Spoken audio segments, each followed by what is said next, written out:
अस्सलाम वालेकुम नाजरीन, मैं हूं अब्दुल अयाज। आइए देखते हैं आज का खबरनामा। मीसेवा पर सैकड़ों की तादाद में लोग लाइन में ठहरे हुए हैं और एक एक आदमी अपनी जेब से 100 रुपये खर्च कर रहा है 10,000 रुपये के लिए। खामखा आवाम के 100 रुपये मीसेवा में जा रहे हैं। ये सब धंधे केसीआर के झूठे और गलत है। अब 100 रुपये देने के बाद फिर आपकी इंक्वायरी होगी और ये इंक्वायरी कब होगी पता नहीं, 6 महीने या 1.5 महीने के बाद। फिर उसके बाद आपको 10,000 रुपये मिले तो मिलेंगे या फिर नहीं मिलेंगे।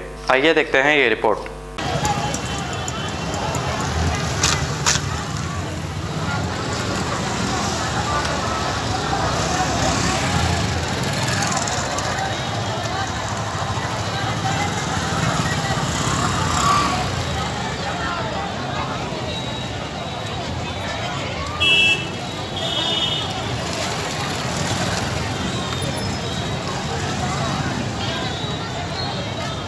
क्या रहे हो कौन?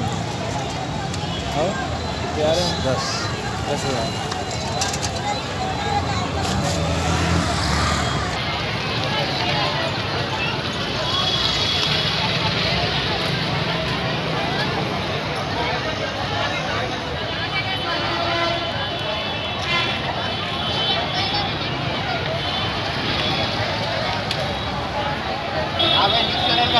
हाँ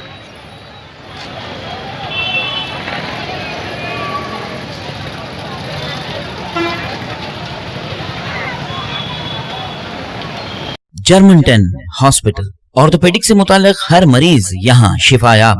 बैनुल-अक़वामी शोहरत याफ्ता और इनाम याफ्ता doctor Mir Jawad Jar Khan, senior orthopaedic surgeon, advance operation theatre, ICU, digital x ray, laboratory, physiotherapy, pharmacy, sharing और प्राइवेट रूम्स, लेडी डॉक्टर्स और डॉक्टर अर्जुमन सुल्ताना गैनकोलॉजिस्ट की खिदमात हासिल। वाजिबी फीस और मुकम्मल सहूलियात से हजारों मुतमईन। एम्बुलेंस से आरास्ता Germanton orthopaedic hospital, pillar number 150, Attapur, Hyderabad. खबर है शहर की, खबर है गाँव की, खबर है सारी दुनिया की। 7H न्यूज पसंद आए तो लाइक कीजिए, शेयर कीजिए और सब्सक्राइब करना ना भूलें। 7H न्यूज, आपकी आवाज।